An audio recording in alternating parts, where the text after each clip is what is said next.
탄핵 이후라고 해도 이재명 후보의 상승세 역대급이라고 볼 수 있습니다. 이 후보 캠프 분위기와 전략을 민주당 출입하는 정태훈 기자와 알아보겠습니다. 정 기자, 독주는 예상했지만 당내에서 이런 분위기는 압도적을 넘어서 역대급이다. 이런 평가가 나온다고요. 그렇습니다. 현재로서는 말씀하신 것처럼 독주라는 말로도 표현이 부족해 보입니다. 예. 지난 주말에 있었던 충청권과 영남권 순회 경선이었죠. 이재명 예비 후보는 90%에 육박하는 득표율로 나머지 후보들을 완벽히 제압했습니다.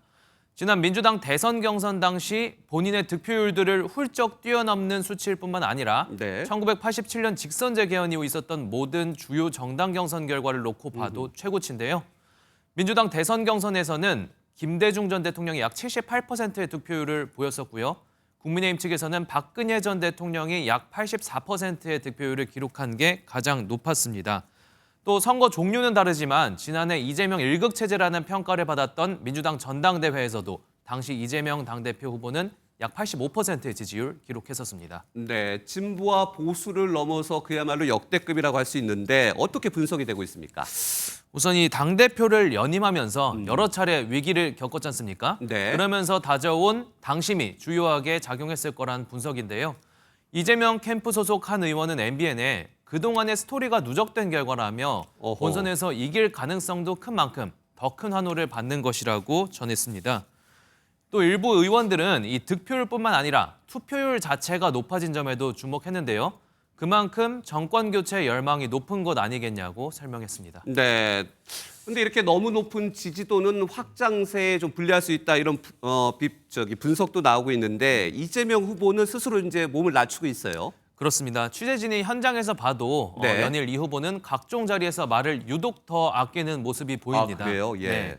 어제 영남권 경선 결과 발표 뒤에도요. 아직 절반 이상 남았다는 짧은 소감과 함께 겸손한 모습을 강조했고요. 오늘 있었던 금투협 간담회에서는 뼈 있는 관련 농담을 던지기도 했습니다. 네. 괜찮으면 제가 마이크는 좀 끄고 하도록 하겠습니다. 뭐 혹시 말 실수하다가 또 꼬투리 잡혀가지고 제가 하도 많이 말 꼬투리 잡혀서 고생을 많이 하는 바람에. 네. 마이크를 통한 발언이 자칫 선거법에 걸릴 수 있는 만큼 사소한 공격의 빌미도 주지 않겠다는 신중함이 엿보이는 대목입니다. 이 후보 캠프 측 관계자는 공개 행사가 정해지면 사전에 법적 리스크는 없는지 검토한다고 설명했는데 독주 체제 속에서 돌다리도 두드려보는 행보는 계속될 것으로 보입니다. 지금 본선 경쟁에서도 마이크를 끄고 얘기할 가능성도 이제 예상이 되네요. 사실상 1등이 이렇게 독보적인데 이 싸움도 관심이 있을까 그런 생각은 좀 들어요. 맞습니다. 우선은 김경수, 김동연 두 후보는 여전히 1등에 대한 의지를 갖고 2등 경쟁은 생각에 두고 있지 않는 모습입니다. 네. 김동연 캠프 관계자는 수능으로 치자면 아직 사회탐구, 과학탐구 영역밖에 하지 않은 상황이라며 김 후보가 경기지사로 있는 수도권 등에서의 선전을 다짐했고요. 김경수 후보도 오늘 기자들과 만난 자리에서 지금부터가 진짜 시작이라고 밝혔습니다. 하지만 현재 두 후보의 득표율이 0.1%포인트에 불과한 초박빙이죠.